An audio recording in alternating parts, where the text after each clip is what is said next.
Assalamu alaikum wa rahmatullahi wa barakatuh to some of you and peace out to the rest of you. Black Hearted Sign and Black in again asking you to hit that share button. Thank you if you have hit like or subscribe, but the share button is really important because the message is more important than the messenger. I'd like to briefly point out that although I've asked you to hit the share button, lately I have seen that you have hit share, like, and subscribe.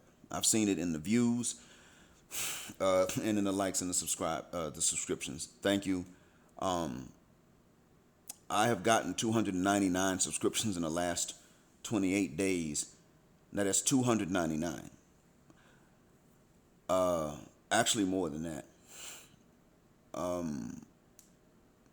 But to show you what's happened, see, since Sunday evening my time, which would have been about Sunday afternoon you guys' time, Sunday morning actually you guys' time, most of you, and for some of you even Saturday night, I had 888 subscribers and I was actually going down. Then now it is Tuesday morning my time, midnight Tuesday morning or late Monday night you all's time as I'm recording this, and I've got 1180. So I went almost up exactly 300 in just 3 days. And the video that has been watched the most often is actually where I say to the anti-system crowd that we are right and you were wrong. That's the one that's gotten everybody's attention. I recorded that one over a week ago, and now it's at 2,800 plus views.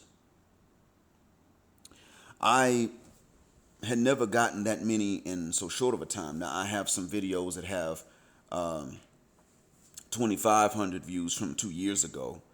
And it had a religious message. This is before I began to really address what was going on domestically in the homes, in the bedrooms. I have one video where I go in on Aisha Curry because of that stunt she pulled in front of Stephen Curry's mother with Jada Pinkett Smith on the show. And yeah, I went in on her, and that one got 18,000, so that hit a nerve. And I'm going to say this, 100% of my viewers are men. Now, there is a lady that views my stuff, listens. But if there are any others along with her, they are actually less than 1% of the views, so it registers as 100% males, both viewing and subscribing. A black feminist would tell you that this is a sign that black men never take accountability. They're never wrong. I would say that that is never a sign that someone is wrong. Right? That's never a sign. There has to be a major sickness for all men to come along and for an all male audience to come along and say, you know what? Yeah, this hits the nail on the head. Because as I've said before, I don't want to blame black women for anything they did not do. And I don't want to exonerate them for anything that they did. I don't even want to exonerate black men for anything that we have actually done wrong. And I have said before, we do have to own the fact that we have practiced colorism. However, this is something we did as boys, not as men. We have to own the fact that we did it. They have to own the fact that we did it as boys, and that in adulthood we stopped that mess. They didn't outgrow it. That's the balance of this message. And I'm saying this, I'm recording this to say, number one, thank you to those who have subscribed and who have hit the share button, more importantly. I want to thank you for the vote of confidence in either form. And I also want to tell you that this is not equal. What black men and black women have done to each other is not equal. There's one type of gaslighting I'm going to do. When they complain about us, I'm going to say that runs both ways, because it does. It doesn't matter what they say about us. That it'll run both ways. When it comes to things that we've dealt with, it does not always run both ways. See, we have not given them a mass deception. We've given no mass deceptions to women about what we want. We've oversimplified it at times. No, it ain't true every man wants to do it. with every woman they see. What has happened is that we've oversimplified it. We've told this to the women that we care about growing up so that they would be extra careful.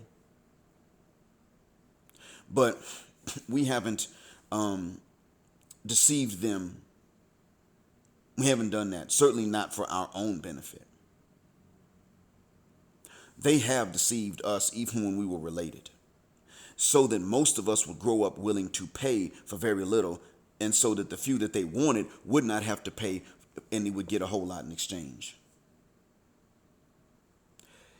And this is where the trouble comes in. This is why it is, and I'm just not going to be capable of sitting up here and looking at them and saying, well, we did X, Y, and Z to you too. No, it's more like we did X. You did X, Y, and Z. We just did X because we just ain't that complicated. See, when black men are about as good or as bad as other men throughout the world, because there's a distribution of qualities of men. The real rarity in men is no more than height, and that goes both ways. Extreme height and extreme shortness. These are rare. Wealth,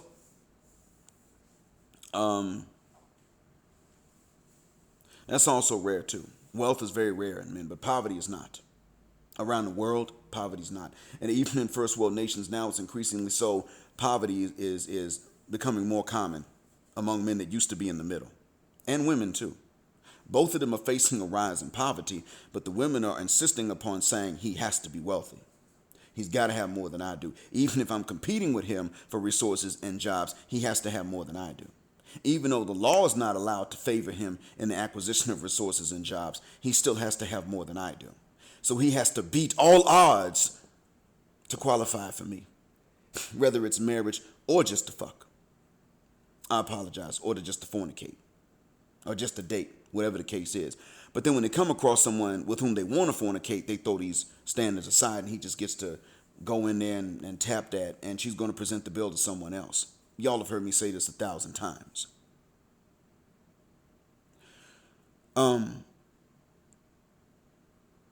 I have oftentimes said there's no use in blaming the women that didn't do it, but they're snatched up.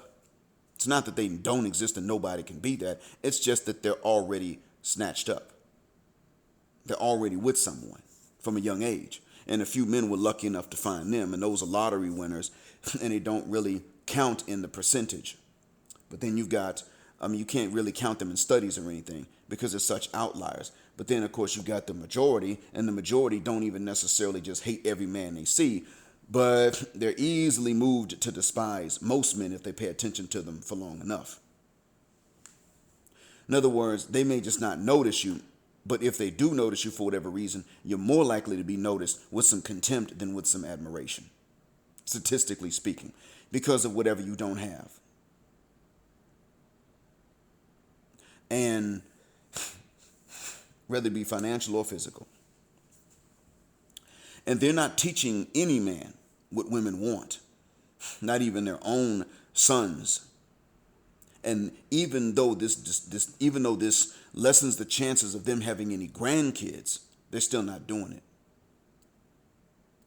You see, I'll never forget my close friend from high school, 2 years ahead of me. When I went to see him my last time in the United States, my son and I went to his house. His father was just now pulling up. Then his mother pulled up, and then he pulled up right afterwards, the friend himself. And his mother said to him and me in front of my son that she wished her husband would do something manly for a change, like have a girlfriend. Said this in front of my son. They've been married all these years. They have this son, my friend, but he ain't got no kids of his own. He ain't married. He almost was once, never got married. And I started to ask myself, what is the reason for this? Okay, so she's just now coming out and admitting it in her old age. But she ain't want to tell her son that, you know what, we're not going to tell, they ain't going to tell you this, but what they want is the opposite of what they say. You can't really be that nice. You can't even be as nice as they tell you. You got to be a jerk, or they're going to walk over you. And they're going to lie to you. They're going to gaslight you. They're going to deceive you because it's in their best interest for you to not know what it is they want sexually, so that you will provide all the non-sexual things, and then they can focus on just screwing the men that they want sexually. So even though they have sexual needs, they don't see it as being in their interest to just tell you what they are, be honest about it. Because they want a whole bunch of men to pay them non-sexually so that they get more out of life. It doesn't matter to them that their children will probably be siblings to all the other kids. That doesn't make a bit of difference to them. It doesn't matter to them. And as a matter of fact, son, it doesn't matter to me that I may never have grandkids because I'm not going to tell you the truth. See, that was how deep this thing went. And this is exactly why it is that I look at when Kobe passed away and I see what sisters are saying. I'm not shocked, but I want to point this out to you. Gentlemen, there is some militancy to this. Now, granted, if a woman really thinks that he raped a woman and just got off because she doesn't know the evidence, you can say to her, hold up, look at the evidence of the case and see why he was acquitted. She was caught giving inconsistencies and lies. You can tell her. But what happens if you tell her this and she still has vitriol against Kobe Bryant? Okay, Kobe was a cheater, and he wasn't shit for that. Married and cheated on her. And he cheated on the Mexican woman with a white woman. Yeah, that was stupid. Dumb as hell. He copped to it. He tried to make up for it. He had a conscience about it. But I'm not going to sit up here and exonerate him for that. I mean, he copped to it. He confessed, and he did it. He just tried to make up for it later. That was the extent of his decency. And that's really all you could do after the act is done. However, yeah, I'm drinking coffee while I'm doing this. However, the fact is he cheated on a Mexican woman with a white woman. You got to be dumb to do something like that. So they ain't saying nothing about his stupidity. They're not talking about that.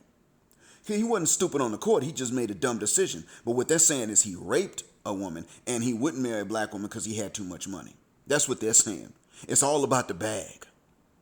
How dare he run off when he gets his money, make these little half-black, light-skinned children. You know, you got to have the double endings when you start talking about complexions. Light-skinned. How dare he do this? Make these little Blaxicans and then get in a helicopter and pass away so that his wife can get all that wealth. Well, he probably has a foundation, meaning his wife ain't getting everything. But the fact remains, too, that there's this militancy. And the militancy, as you can hear from these sisters, is that what they're pretty much saying is, F him, what about that bag? I'm going to talk to you brothers about where this comes from. Black women are traumatized. That is true. They're traumatized by the white man and his bitch. And that's why I always go bring it back to them, and I never exonerate them, because the reason we got to deal with this from sisters is because of them. Now, one of the things I've noticed, because I spied on white people like I told you, and now I'm spying on Arabs and Pakistanis, and I don't even have to spy on Afghans, because an Afghan is giving me the game because he's sick of his people. I ain't got to spy. When I tell you something about Afghans, it's because he's sitting up telling me, he's confessing, because he's sick of his own people because of how backwards they could be, especially with regard to race and color and their view of religion. So, that being said, anyway, let me point out to you that...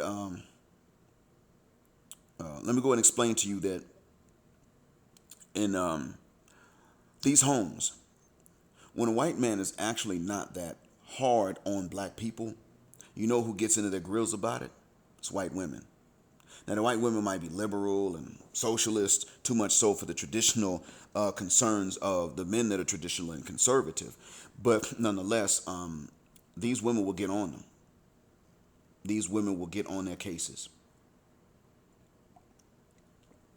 You remember that book, 12 Years? You remember the book and the movie 12 Years a Slave? I don't know how the wife was in real life in the book. In the movie, of course, the wife was a piece of work. I mean, the man was a piece of work, but the wife was too. If he ever relented, she said, you better keep your foot on their neck, because she was a bitch. And that's how they were. That's the way that worked.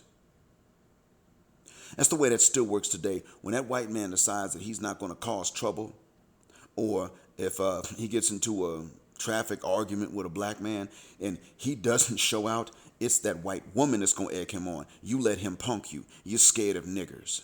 You're not a man. You know what? He's a real man. He scared you. Maybe I should go and fuck him instead. They talk like this to their men. The ones of them that are, now the liberal ones of them maybe not, but they oftentimes don't really marry anyway. But the ones of them that are with a man long enough to get under skin like that, they're usually conservative, traditional, and they will talk like this. And you've seen how many of these white women are like that under the surface. So when the white man isn't harsh enough for her taste, she eggs him on, questions his manhood. So she started this stuff, and that's why I don't let them off the hook. But you got to understand, black women are traumatized. The problem, black man, is this. It's not necessarily their fault they're traumatized. You and I are too. But who's doing a better job at trying to reform and confront the trauma? The man or the woman? Shahrazad Ali answered that question. Remember, Shahrazad Ali said that when she wrote that book, How Not to Eat Pork, the men said, thank you. The women said, what the F are you talking about? I want my swine. And what I've seen a lot of times, even from the sister I told you about that I worked with here, the one that dated that Indian man that she didn't know had black blood, but then told me that I shouldn't go with, and that no black man should be with any non-black woman, that same one. She one time said, I have to have my pork. See, the other female colleagues who were Muslim said to her, look, the door is open. You can accept Islam if you're convinced of the doctrine. She was like, I can go along with just about everything except I need Jesus and I need my pork. And they said to her, wait a minute. You don't give up Jesus when you become Muslim. You actually have to accept that he was the prophet and the Messiah. You have to accept that his mother was a virgin when he was born, or you lose your Islam. So you don't give up Jesus, you do give up pork. Now, if you want to hold on to Jesus, he didn't partake of pork. And she was like, yeah, but I still need my pork. So now you took out the Jesus. You took out the objection to giving up Jesus because you can't do that in Islam. And so what was left? The pork, because it's addictive. The parasites in it cause addiction to the pork in the interest of their own species, not the interest of the swine, but the interest of the parasites in it. They will change your food cravings to whatever suits them. Get it? And the nutritional needs of a human being are not the exact same as the nutritional needs of a parasite. There's slight differences, and they're enough to make all the difference in your health if you become the host. I'm not a physician, but I learned about this from physicians. So she's traumatized. But remember, gentlemen, the issue here is that she's not going to confront the trauma. She's going to turn around and say to you, you change the world. We don't care if the system was set up for you to be even more impoverished than we are. You get out there with your money and resources and you do all of this. See, the system is set up to where the black woman gets to have more resources than the black man. That's why it's set up that way, so that she will be traumatized and turn on us out of frustration. That's what it's there for. That's why she was allowed to get what she could get. That was the whole purpose. Now, BGS will tell you, the government is actually going to try to absorb us because we're not a majority yet. They're going to try to absorb us into their population before we become a majority, because what the government's idea is, go ahead and let them blend with us before they become a majority, and then they absorb us and we disappear. Even though black DNA is dominant, you can, in fact, dilute it to such an extent that the population is no longer recognizably black. That can still happen. As far as they know, I think that's true.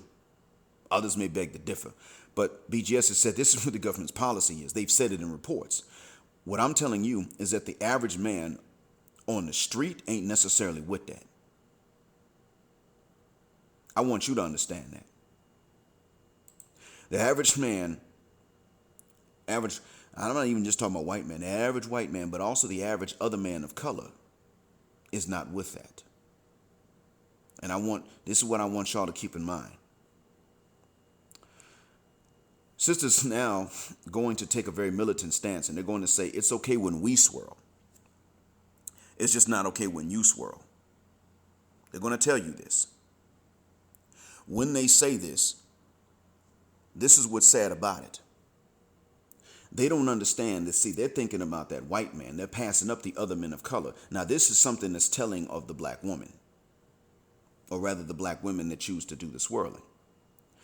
This tells you that they know the hierarchy. They may tell you that white supremacy is not an excuse. It's not even a thing anymore. They may try that mess. No, it is an excuse. And how do we know? Because that's why they're going straight for white men. They jump over black men nowadays when they start that swirling stuff. They jump over black men. They don't go to the Polynesian, They don't go to the Melanesian. They don't go to the African brother in many cases. Some do, but you don't find a whole lot of that. They don't go to the Latin American.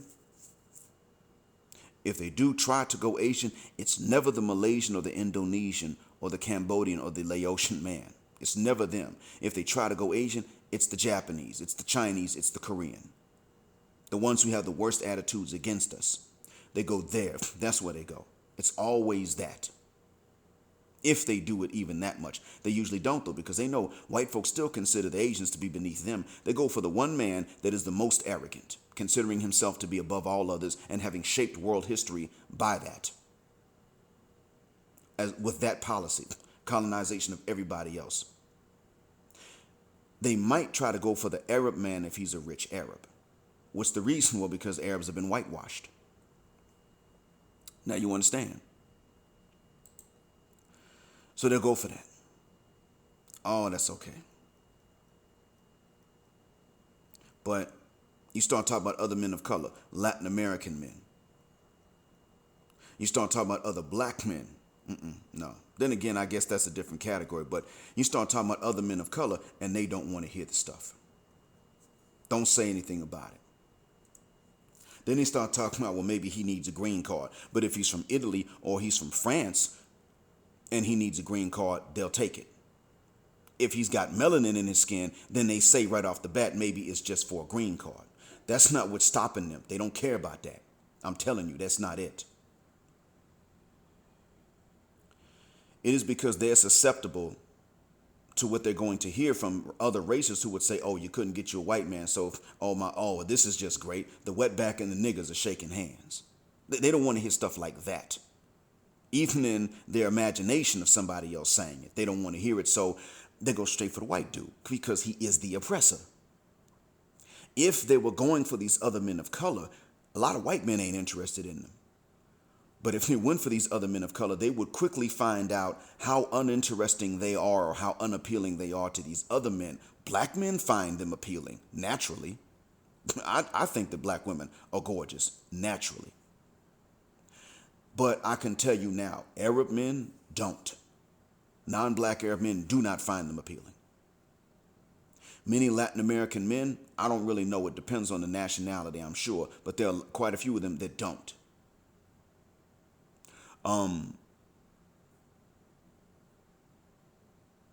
I can tell you straight up, North Indian men, Chinese men, Japanese men, Thai men, Korean men don't. I can tell you that Pakistani and Afghan men definitely don't. They don't even understand why anybody would marry a black woman. And non-black Arab men are similar in that regard as well. They don't understand why anybody would marry a black woman unless he's black. And if he's black and rich, they don't understand why he would marry a black woman. They see black women the way black women see themselves in many cases. But for them, it's not based on black American women being American and black at the same time. For these groups I've mentioned, it is based on them being black and having wide noses and big lips and 4C hair. They'll pass up the ass and titties and the thighs. They'll pass all of that up because she's got 4C hair and a wide nose and big lips and melanin. That's enough for them. They only want ass and titties on women that don't have a nose, don't have any lips, that have straight hair and no melanin or very little of it. That's what they generally look for. They love the black woman's body type, but they don't like anything else about her. And this is sad as hell. But I want you to understand, when you're listening to these sisters talk, they are taking a very militant stance. And that militant stance, you can hear it. It's toxic. It is toxic. They hate him and they hate his kids, and they're glad that even she died. They don't care about anybody else in the helicopter that died, the non-celebrities. They're just mad that he had money and didn't spend it on black women, even though his kids would count as black women, his daughters at least. They're merely upset about that, nothing else, and you can hear it. Sisters are coming up and they're saying to you, whatever we think you don't like is what you have to like. And that is the statement you make to an enemy at war. We're fighting you based on what we think that you like and don't like. So they think that we hate big lips and wide noses right off the bat. So what they're saying is you can only marry a black woman with big lips and a wide nose if you're really pro-black. They think that we hate nappy hair across the board. So what they say is she has to have the 4C hair. You can't run. It has to be like that. It has to, matter of fact, she has to be bald-headed. And you're not pro-black if you don't marry that. Especially if you're rich. And even some of them, because we do like the big behinds that come from the motherland, some of them even saying you have to marry the skinny woman with no booty or you're not pro-black. Some of them even coming out and saying that. All they're saying is that whatever they perceive that we prefer, they're going to fight us on it. That's all they're saying. That's something that we should be saying to them instead, because but we're not saying that to them because we don't fully understand their preferences and how dysgenic they are. In other words, we don't understand how immorally they chose a lot of their preferences. They're projecting again. They know their preferences are largely based on the lack of morals. That's why they want bad dudes and they have their babies. And they only want good dudes for all the non-sexual stuff later on in life. They know that that's morally speaking wrong and scandalous. And they're projecting, and that's why they're coming to you and they're saying whatever you like, you need to marry the opposite and spend all your money on the opposite. It gives them a relief from having to meet any standards because they're not, in their inferiority complex, they fail to realize the standards they've already met when it comes to beauty. And the standards that they could meet when it comes to attitude. Because we all know, when a gorgeous woman has a good attitude, you really believe her attitude's good. Because she had a choice.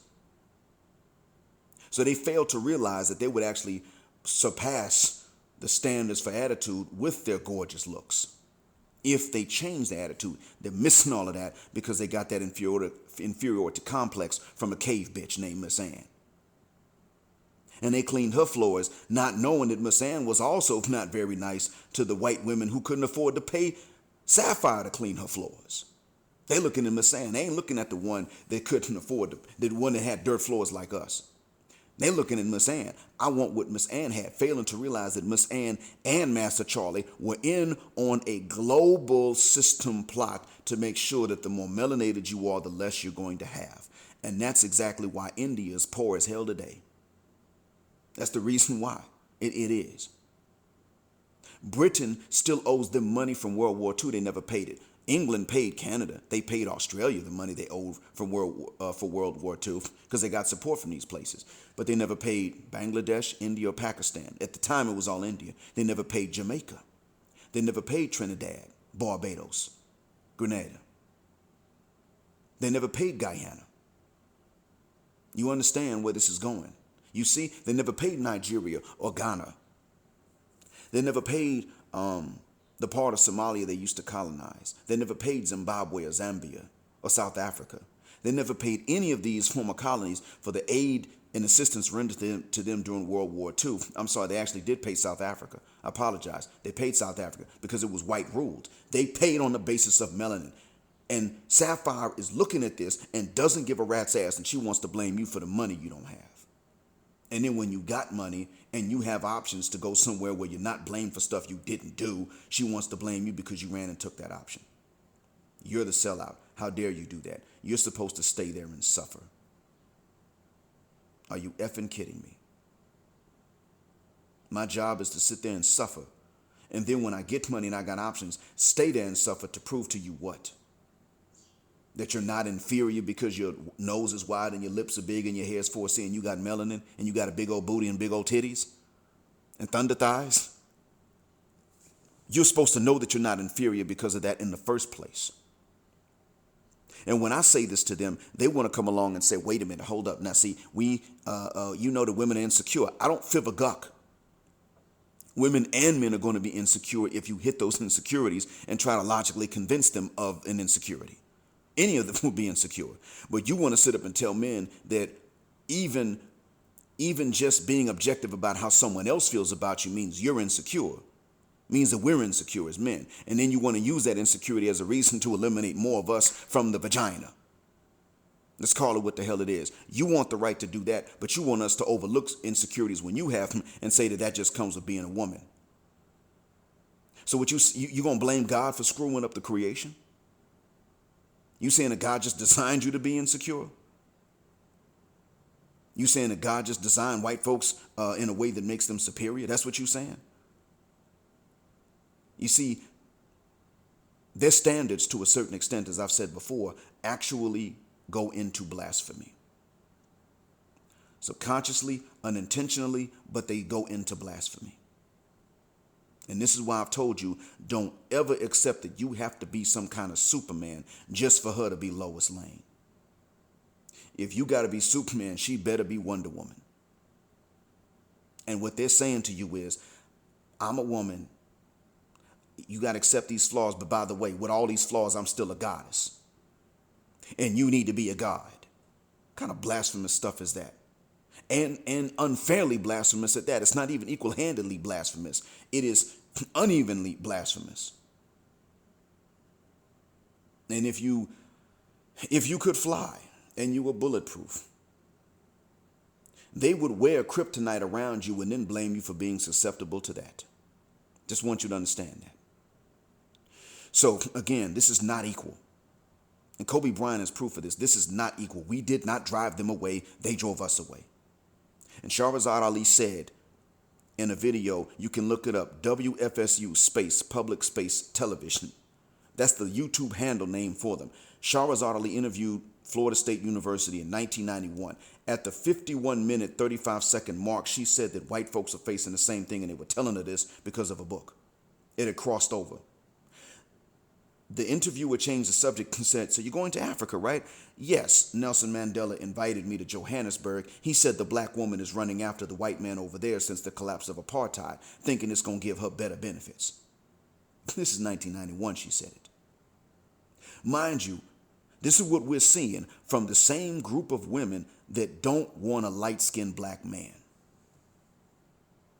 Until, of course, she's already had somebody else's kids and needs someone to raise the kids. The same woman, and this is in South Africa too. Don't get it twisted. Don't get that messed up. Trevor Noah, if his hair was any straighter, he would be too light-skinned even in South Africa by South African standards for a lot of sisters.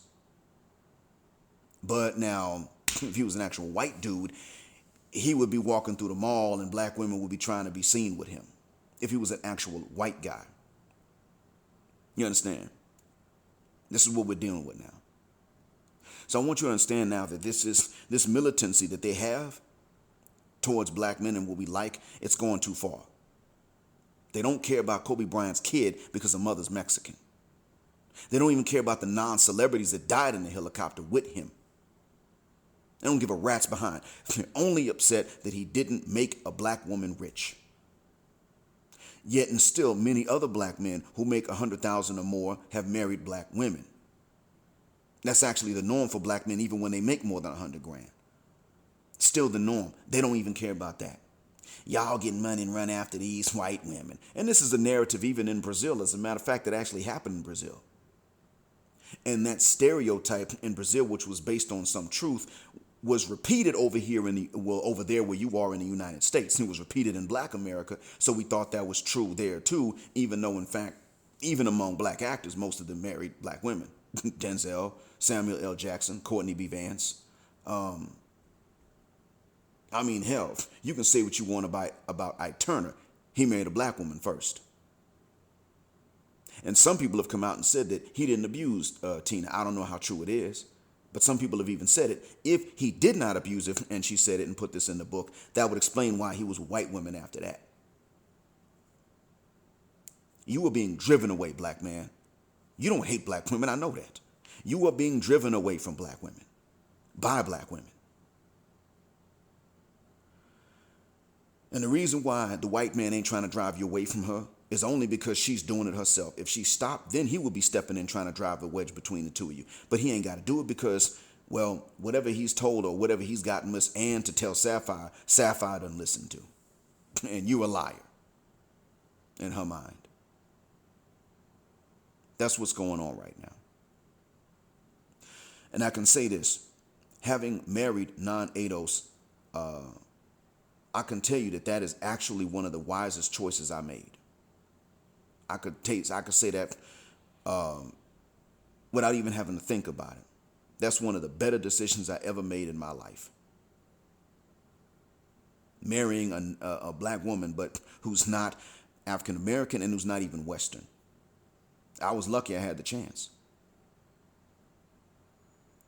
And the fact is, I'm actually willing to tolerate certain flaws in her that I would not tolerate in an African American woman. Not because she's not African American and I got an inferiority complex. No, if that was the case, I wouldn't get a black woman. I'm willing to tolerate some flaws in her I wouldn't tolerate in African American women because she also brings pluses and bonuses I would never find from an African American woman. Not that they don't exist, but because they simply would never bring them to a guy like me, even though it's not because of my flaws, but because of things that I don't have control over. African American women who have these same pluses and bonuses would simply say right off the bat, I'm not bringing it to Blackheart. These things here make me too good for someone like Blackheart right off. That's what they would say. But then, as soon as I step out of our culture, these pluses and bonuses are not reasons to eliminate me right off the bat. So, she may do or say something that's kind of silly or goofy, and I look at it and I say, hey, that's irritating. You should cut that mess out. I know doggone well I got to have insane game, which really means the ability to manipulate psychologically a woman dealing with ADOS. Any Western woman, really, especially ADOS, though. I got to have some kind of insane ability to manipulate their minds, to keep them. I got to have this, but they get to say dumb and goofy stuff and I'm supposed to tolerate it.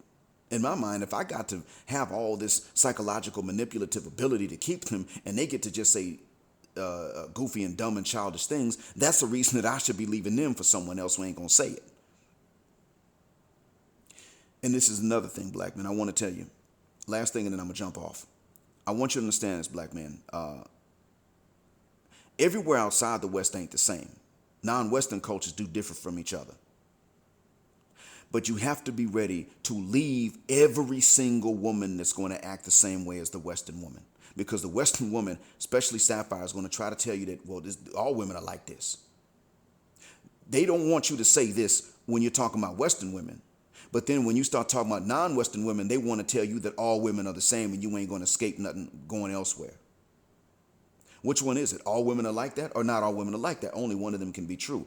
So what you must do is make a preparation mentally and physically to live in such a way that it doesn't matter if they're all like that or they're not.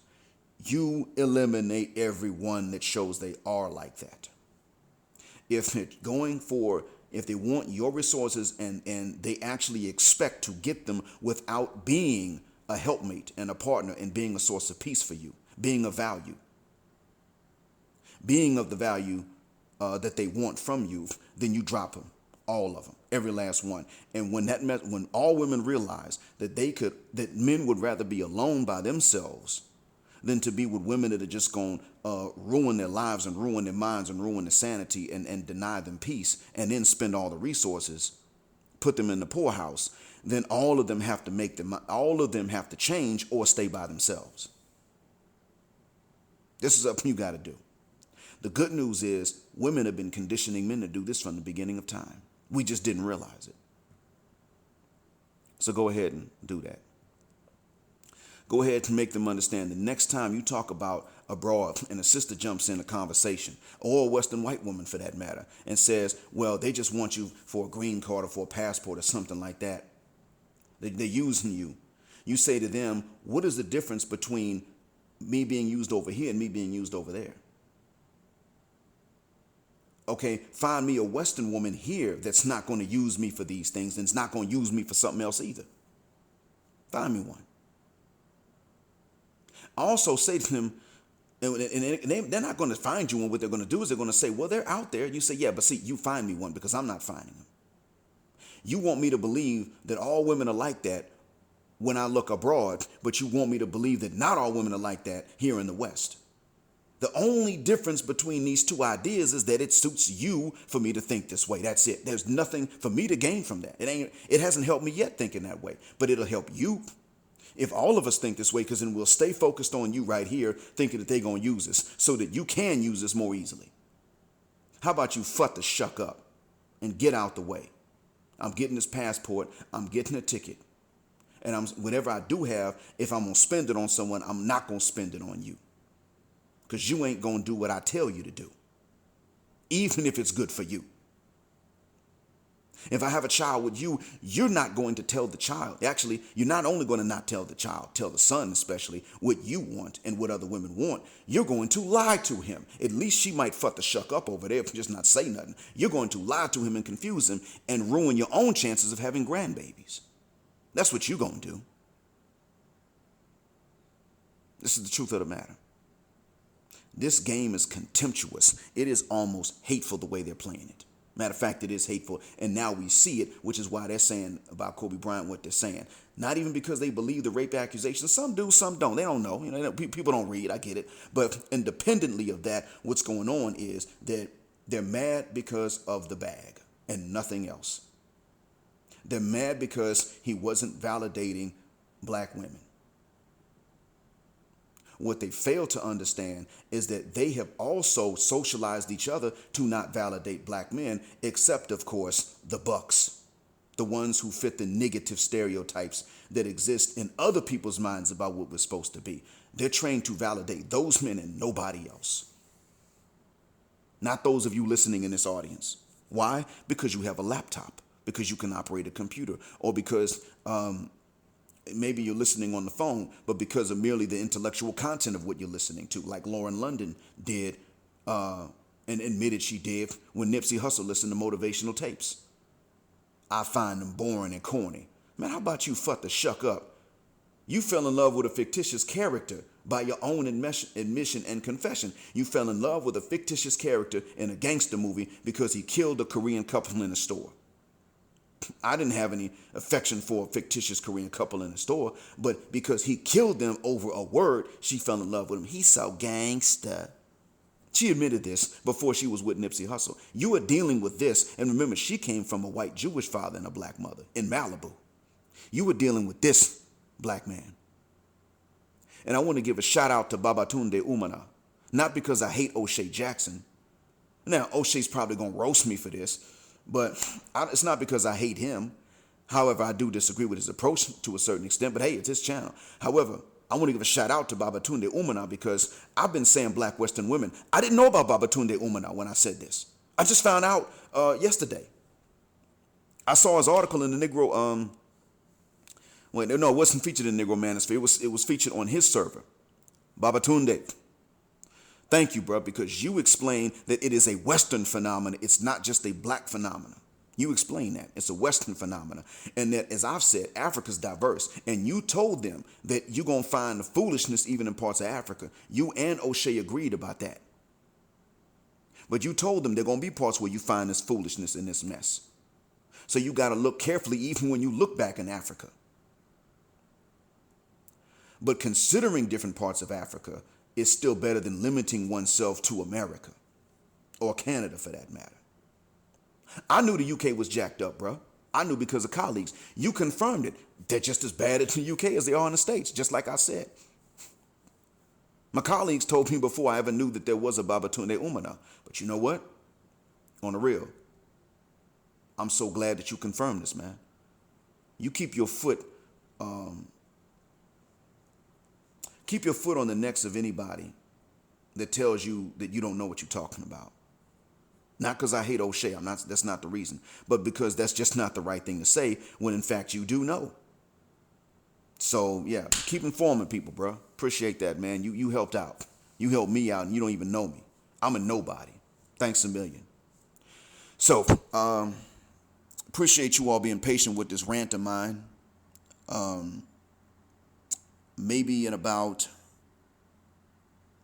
Possibly in about another 3 hours, I might start to record. So maybe in another 4 hours, I'll have something else recorded and uploaded, inshallah. All right. Black Heart, sign and black out. Assalamu alaikum and black male power.